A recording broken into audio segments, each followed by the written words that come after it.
परमात्मा इस तत्व ज्ञान को देने के लिए स्वयं ही इस धरातल पर आते हैं और अपनी अच्छी आत्माओं को मिलते हैं, उनको तत्व ज्ञान से परिचित कराते हैं। तो यहाँ अब ये कलयुग का जो समय आ गया है, ये पीक टाइम है, ये प्राइम टाइम है, या बिचली पीढ़ी है। और परमात्मा ने कहा था, धर्मदास मेरी लाख दुहाई, ये सार शब्द की तबार ना जाई। सार शब्द एक तो मूल ज्ञान है। ये मूल ज्ञान जो दास आपको बता रहा है, ये तत्व ज्ञान है दिया हुआ कबीर भगवान का। दास तो एक है टेप रिकॉर्डर, और उसका भेजा हुआ दास है, उसका कुत्ता है। आप उसके बच्चे हो, आप धनी हो, आप धनियों की हानि हो रही है, चोर लगे हुए हैं, क्योंकि आप सतभक्ति ना करके नकलियां का फंसे हुए हो। इसलिए आपको भौंक भौंक कर जगा रहा है कि संभलो, जागो, तुम्हारी चोरी हो रही है, तुम्हारा अनमोल धन नष्ट हो रहा।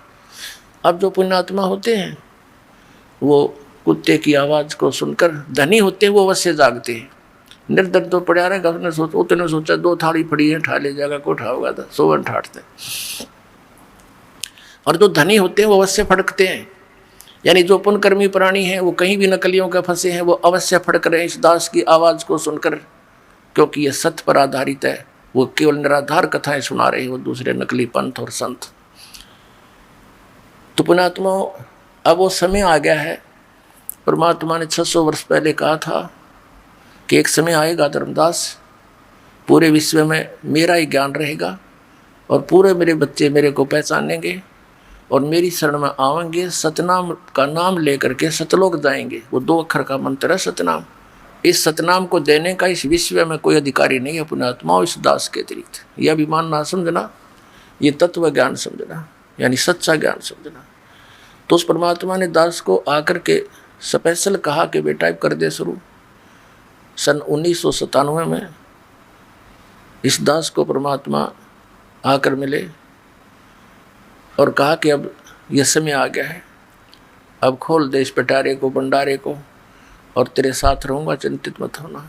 तो उसी का परिणाम है, उन्हीं का आशीर्वाद है, मेरे पूज्य गुरुदेव जी की रजा है कि ये दास उस परमात्मा के संदेश को उसके बच्चों तक पहुंचाने में सफल हुआ। कठिनाई बहुत उठाई, क्रोथा कांड इसी का परिणाम था, क्योंकि परमात्मा के बच्चे हैं सभी जो हमारा विरोध कर रहे हैं, वो भी उसी के बच्चे हैं। लेकिन वो काल का फंस गए, काल ने उनको अपना हथियार बना लिया, नकली आचार्यों को, गुरुओं को। लेकिन समर्थ के सामने इन नकलियों की पारी बसावे को ने अपने कर्म बिगाड़े, कर्म खराब कर लिए उन लोगों ने, और ये पाप के भागी बन गए। जो ये ज्ञान और 2 वर्ष पहले जनता तक पहुंचना था, वो 2 वर्ष की बाधा उन्हें पैदा कर दी और इतना दूर कर दिया समाज को। मुझे इस दास के बारे में अफवाहें फैलवा कर, मीडिया का भी सहयोग ले करके, और काल का उद्देश्य यही था कि लोग इसे इतनी नफरत करें, नाम से भी नफरत हो जाए, और कोई वहाँ पहुँचे नहीं, कहीं काल की पोल ना खुल जाए अज्ञान की। लेकिन समर्थ का आदेश और समर्थ का बनाया हुआ ये विधान, इसके बीच में जो अवरोध पैदा करता है वो महामूर्ख और अंधे गधे जैसा होगा। जैसे रेल की मार्ग पर अंधा गधा खड़ा होकर के और अवरोध पैदा करने की चेष्टा करता है, तो उसकी कितनी समझदारी है, क्योंकि उसके आँख कोना और उसमें बुद्धि नहीं। जैसे ट्रेन आ रही हो, एक अंधा गधा खड़ा था रेल की पटरी पे और गाड़ी आ रही थी। उसने देखा जिस दिशा से कोई डिस्टरबेंस लगी, खड़खड़ खड़ की आवाज़ आई, उसने उसी साइड में अपने पिछले पैर कर लिए। अकाने दे, मुझे कौन डिस्टर्ब करेगा। दोनों दलुत्ती पे ना ली। जब वो ट्रेन निकट आई, दोनों ठोकी उसने, तो वो ठा कर भगा दिया, टुकड़े टुकड़े हो गया। तो पुण्यात्माओं, इस परमात्मा का मार्ग है ये, उस समर्थ का चला हुआ ये मार्ग है। इस मार्ग में जो अवरोध पैदा करेगा वो हिरण्यकशिपु की कैटेगरी में आएगा, वो कंस की कैटेगरी में हो। पहले तो हमने गलतियां कर ली बहुत, लेकिन अब उन पर उदाहरणों से सतर्क होना पड़ेगा और ये ज्ञान पूरे विश्व में जाएगा। एक बार पुनः, अब तो आग लगी पड़ी है, कलयुग घोर दिखाई देता है। किसी मजहब धर्म के पुण्यात्मा भक्ति भी करते और मांस खाते हैं, बीड़ी पीते, शराब पीते, और किसी रिश्वत की आंट नहीं, माया दौड़न की होड़ लगी। तो ये तो घोर कलयुग की अब झलक झांकी आप देख रहे हैं। अब एकदम पुनः शांति होगी पूरे विश्व में। इतने प्यार से रहा करेंगे, इन कोठी और बंगले बनाने की होड़ खत्म हो जाएगी, ज्ञान से हो जाएगी। जैसे एक बैंक मैनेजर था, जब दास ने ये नाम लिया ही लिया था, उसने बैंक से कुछ लोन लिया और रोहतक के अंदर एक सेक्टर 1 में कोठी गाड़ी, 3.5 लाख रुपए उस समय, आज तो 40 लाख रुपए बने हुआ, बल्कि और ज़्यादा 1 करोड़ में ऐसी कोठी बनाई। उसका मुहूर्त करने के लिए संडे का समय किसी पंडित पर जो भी समय था निर्धारित करवाया। अब हम इसी मुहूर्त करा करते, पहले तो पंडित ने कर लेने दो थोड़ी बहुत जटर मटर यो, फिर बाद में घुटी घाटी जश्न मनावांगे, ये थी मुहूर्त मारी। इतना ज्ञान रह गया था। अब उसने सब मित्र प्यारे फ्रेंड इकट्ठे कर रखे, रिश्तेदार आए हुए थे, और कुछ उस किसी आइटम की आवश्यकता पड़ गई, स्वयं स्कूटर उठा कर और वो सामान लेने के लिए जा रहा था बाजार में। मेडिकल मोड़ के ऊपर एक स्कूटर टकरा गया, 2 व्हीलर से 2 व्हीलर, और पड़ गया। पड़ते ही कनपट्टी लागी फुटपाथ पे, वहीं पर मृत्यु होगी। अब चाट ले उसको अच्छी ने, वो धरा धरा रहेगा, जश्न मनाऊंगा। अब जौन सा काम इस मनुष्य जीवन से करना था उसने तो वो तो छोड़ दिया, इन बकवादा में दौड़ लिए। क्यों दौड़ दिए? क्योंकि हमने माहौल ऐसा बना लिया। अध्यात्म ज्ञान के आधार से हम यहाँ इस साइड पकड़ गए, दूसरी स्पीड पकड़नी थी, भगवान की भक्ति करनी थी। एक मकान ठीक अपना बना ले, ठीक सा, गर्मी सर्दी से बचने के लिए तो इसलिए बना था कि भक्ति में बाधा करती है प्राकृतिक यहाँ की आपदाएं। कभी गर्मी घनी, कभी सर्दी, कभी वर्षा आ गई, कहीं ओले गिर गए, तो उससे बच के भक्ति करने में डिस्टर्बेंस ना हो, इसलिए झोपड़ी झापड़ी डाल कर अपना टाइम पास करना था।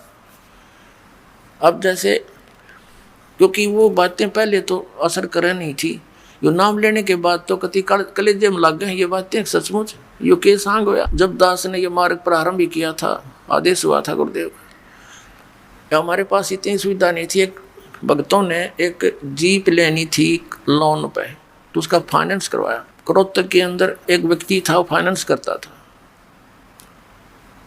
उसने फाइनेंस कर दिया और ब्याज सबसे ज़्यादा लेता था। वो तो लेते ही हैं, सभी लेते ज्ञान बिना। तो हमारा भक्त बता रहा था कि मैं चर्चा चल पड़ी कि आप किसके चेले हो। हमसे बोला, हमने बताया आपका नाम कबीर साहब के पंथी हैं, रामपाल महाराज के हम शिष्य हैं। और हमने भक्त कह रहे थे, हमने भी उसके पिताजी बैठे थे ऑफिस में, तब तक हम इंतज़ार कर रहे थे, उस लोन करने वाले उसके पुत्र की इंतज़ार कर रहे थे उसके ऑफिस में बैठ के। तो उसके पिताजी से कहा कि आप भी भक्ति करो, नाम ले लो हमारे गुरुजी से। तो उनका पिता कहता है, मेरी तो मौज हो रही है, भगवान शंकर की पूजा करूं, माता की पूजा करते हैं, और गुरु हमने बना रखे हैं अपने, और भगवान विष्णु के हम पुजारी हैं, सब काम हम ठीक करते हैं, मूर्ति मार्ति ला रखी। और क्या कह रहा है कि मेरे जैसा सुखी आज कोई नहीं, इन भगवान कर रखे हैं, देवताओं की तरफ संकेत करे, मूर्ति लग रही ऑफिस में। और क्या बताता है कि एक बेटा तो ये फाइनेंसर है, इसके खूब दया हो रही है, इनकम होती है, और एक बेटा जज लग गया है, बेटे का अभी विवाह हुआ है, उसकी पत्नी भी जज है। बताओ मैं किसका नाम ले लो? इन गुरुवान इन भगवानों को छोड़कर आप क्या बात करते हो? अब हमारे भक्तों का कहने का फर्ज था, बाकी बहस कौन करे इनके साथ, ये तो काल के वकील हैं सभी। अब 1 वर्ष के बाद समाचार पत्रों में क्या आया कि वही परिवार जिससे ये फाइनेंस कराते थे, दास को इन्होंने आकर बताया था कि ऐसे ऐसे हमने कही, लेकिन ये तो इस माया के पुजारी मानते नहीं। उसके पिताजी से कहा था, वो ने बोला तुम्हारे जैसा सुखी कोई नहीं, और हम किसकी पूजा करें।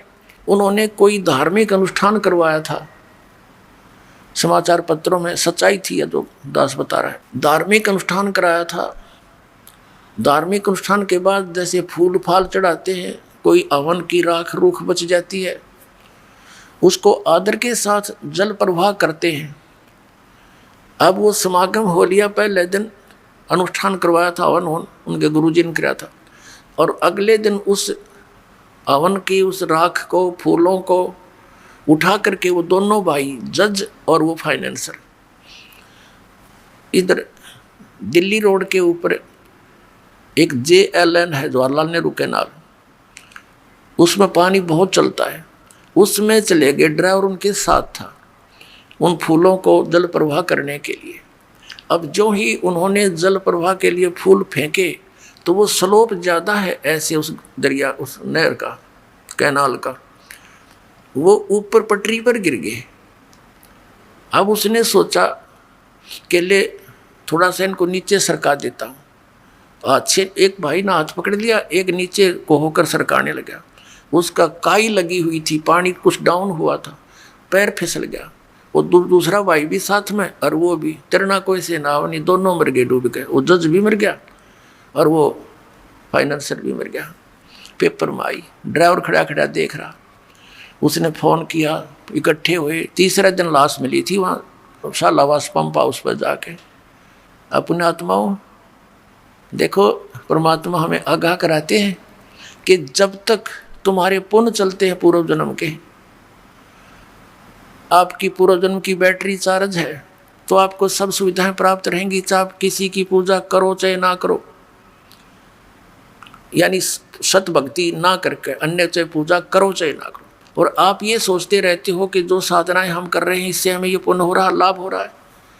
अब उन्हीं साधनाओं को करने से वो ये मान रहे थे हमारे सर्व सुख हुए हैं, और उस समय नाश हो गया उनके करते करते। तो खाक साधना थी वो। अब वो जो नया नया विवाह हुआ था और लड़की चली गई, जो उसकी पत्नी थी उसने कहीं और मैरिज कर ली, अब हो गए जैसे कि तैसे। तो पुण्यात्माओं, जो काम करना चाहिए था वो तो छेड़ा भी कोई ना, वो तो स्टार्ट भी नहीं किया। तो अब इस सत्संग से आपके अंदर प्रेरणा होगी, क्योंकि भगवान का आदेश है ये। आप उसके बच्चे हो या भरम रहे हो, भटक रहे हो, आपने जाना था सतलोक में धक्के खाओ, इन स्वर्ग तक मुश्किल से पहुंचा जाता है, फिर वापस यहीं आ रहे हैं। अब परमात्मा बताया करते थे हमें, क्यों भूली घरे अपना ये ना देश तुम्हारे, फिर पीछे पछतावगी कर ले सोच विचार, बिन सतगुरु पावे नहीं घर अपने की राह, संतों शरण लाग कर सोरत शब्द समा,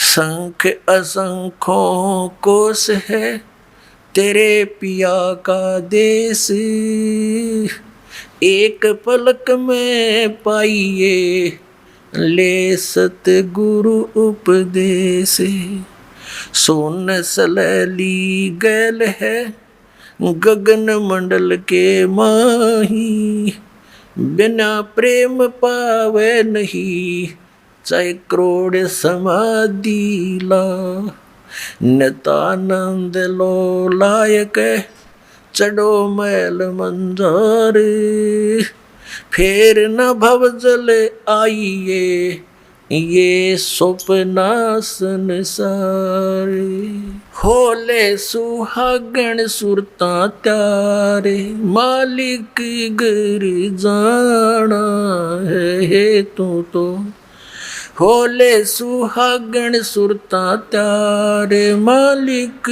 घर जाना है तू तो, होले सुहागण सुरता त्यारे मालिक घर जाना है, तेरा सोन सखर बर तारे मालिक घर जाना है, तेरा सोन सखर बर तारे मालिक घर जाना है तू तो, होले सुहागण सुरता त्यारे,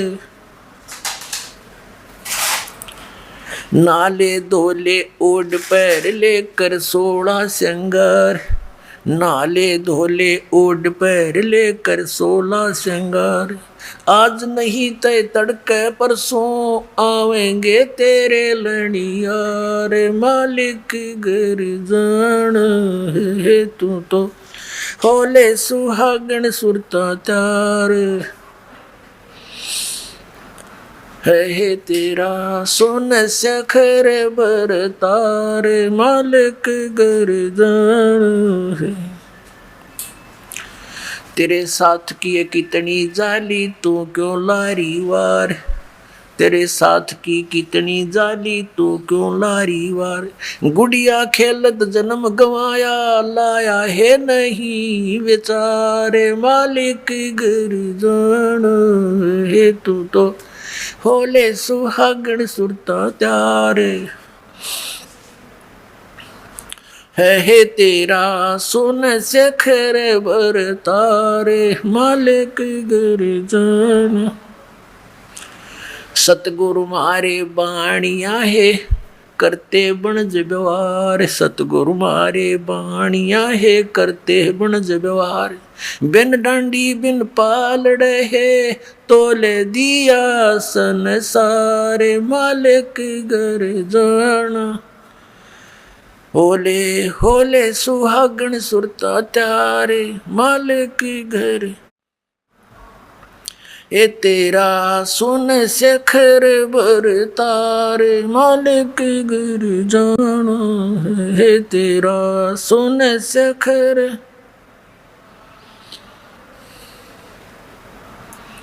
सुन शेखर में सेज पिया की हंस हंस कर ले प्यार, सोन शेखर में सेज पिया की हंस हंस कर ले प्यार, कह कबीर सुनो मेरी सजनी वहाँ लूटो है अजब बहार, मालिक घर जाना है होले होले सुहागण सुरता त्यारे, मालिक घर तेरा सुन शेखर बर तार, वे सुन शिखर में सेज पिया की हंस हंस कर ले प्यार, सुन शिखर में सेज पिया की हंस हंस कर ले प्यार, कह कबीर सुनो मेरी सजनी वहाँ लूटो है अजब बहार, मालिक घर जाना है होले होले सुहागण सुरता त्यारे, जाना है तेरा सुन शिखर बर तारे, मालिक घर जाना है तेरा सुन शिखर बर तारे, मालिक घर जाना है। अब परमात्मा ने क्या बताया है, इस आत्मा को ना जाने कितने प्रकार से ऐसे झंझेड़ने की चेष्टा की है, न जाने कितने प्रकार का ज्ञान देना चाहा है। उन आत्माओं जैसे कुएं में बाल्टी गिर जाती है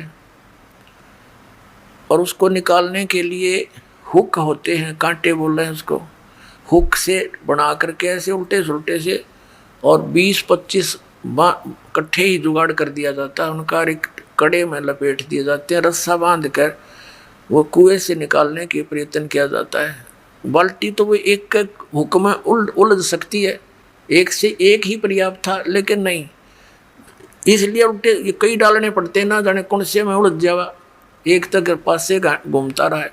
तो परमात्मा ने हमें जगाने के लिए, तत्व ज्ञान से चिपकाने के लिए, हर काल के इस कुएं से निकालने के लिए, परमात्मा कबीर साहब कहते हैं इतनी बाणी बोल दी और जितना बाड़ू रेत, अरिस बोले जीव गए एक नियारी हेत, कि क्या बताते हैं, पर भी लेन जात है दुनिया हमारा ज्ञान किने नहीं सुनिया। तो ये इतनी बाणी इसलिए बोली है, ना जाने कौन सी खटक जा किसका और वो उड़द जा माल्य के कांटे में और निकल जा इस कुएं से, निकल जा इस चेहरे से।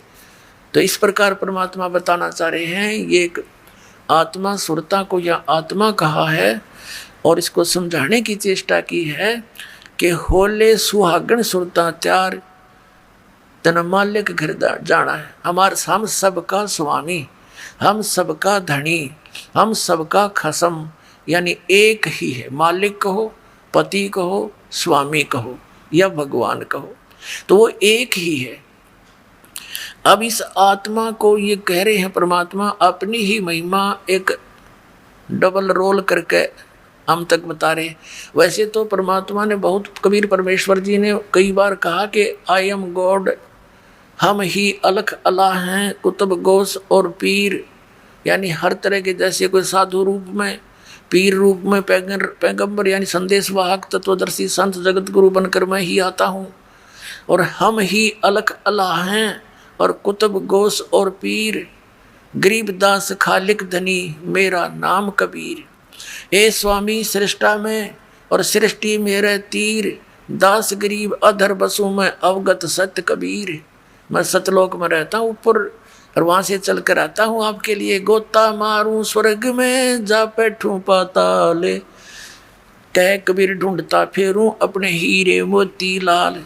तो अब यदि भगवान बार बार कहते मैं भगवान हूं तो कोई नहीं सुनता उनकी बात ने, इसलिए उन्होंने अपने आप को एक दास बताया और हमारे लिए उदाहरण दिया कि यहाँ यदि किसी ने अभिमान किया वो भगवान प्राप्ति नहीं कर सका, ना कर सकेगा, इसलिए अपने आप को दास बोला और हमारे लिए उदाहरण दिया कि तुम भी बच्चों ऐसे ही रहना, यहाँ जीव का कोई अस्तित्व नहीं है।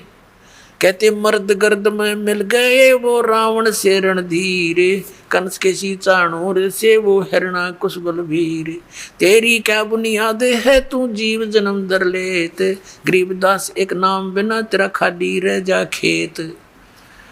तो कहते मर्द गर्द में मिल गए वो धरती तोले थे, बिरन मट्टी को प्राप्त हुए गधे की योनि भोग रहे हैं, तो यहाँ तो दास बनकर है, सबसे किसी को दुखी नहीं करे, मन कर्म वचन से भी किसी को पीड़ा देने की चेष्टा भूल कर नहीं करना, आपकी भक्तिहीनता हो जाएगी, भगवान आपसे नाराज हो जाएगा। तो धीरे धीरे हमने उतना शिष्ट बनना है जितना भगवान को हम पसंद हों। तो उसी के लिए यहाँ क्या बताया है, अब क्या बताते हैं परमात्मा, तेरा सुन शिखर में, सुन शिखर में, सुन माने सबसे वोकम प्लेस जहाँ और अन्य वस्तु ना हो, उस सुन के पार करके उसकी शिखर में, उसकी टॉप में, वहाँ तेरा पति रहता है, यानी तेरा मालिक है, वो सतपुरुष है। और वो परमात्मा स्वयं कहते हैं, ए स्वामी सृष्टा में सृष्टि मेरे तीर, दास गरीब अधर ऊपर अधर बसूं, ऊपर रहता हूँ सबसे टॉप मोस्ट प्लेस पे, और हम अवगत सत कबीर। तो यहाँ परमात्मा उसी तरह संकेत कर रहे हैं कि नाले धोले ओढ़ पैर ले। अपना आत्मा सुहागण कौन होती है, जिस लड़की का विवाह हो गया, जिस लड़की का विवाह हो गया तो वह सुहागण हुई, और जिसका विवाह नहीं हुआ वो कुंवारी है। कुंवारी है तो अपने पति के घर वो जाएगी कैसे, वो तो कुंवारी है, अभी अपने पिता के घर पे ही है। तो हम जिन्होंने उपदेश प्राप्त हो गया, आप सब आत्माओं को जिनको दीक्षा मिल गई, तो आप सुहागण हो गए। अब जब लड़की का विवाह हो जाता है, विवाहित हो जाती है, तो पहले एक विशेष वो होता था, जैसे बच्चे को भेजने के लिए बहुत से आइटम तैयार करने पड़ते थे, और लड़की को भी चिंता हो जाती थी, अपने कपड़ों की कढ़ाई कुढ़ाई का वाला गिरा करती। तो क्या बताते हैं कि इस राम नाम के धन रूपी इस दहेज न इकट्ठा कर ले, यो दहेज तू लेकर जागी, और ये सब तेरे अंदर जैसे 16 श्रृंगार कर ले। कौन से 16 श्रृंगार, शील संतोष विवेक अक्षमा भाव भक्ति दान का भाव बनना, इस तरह 16 प्रकार के एक साधक के।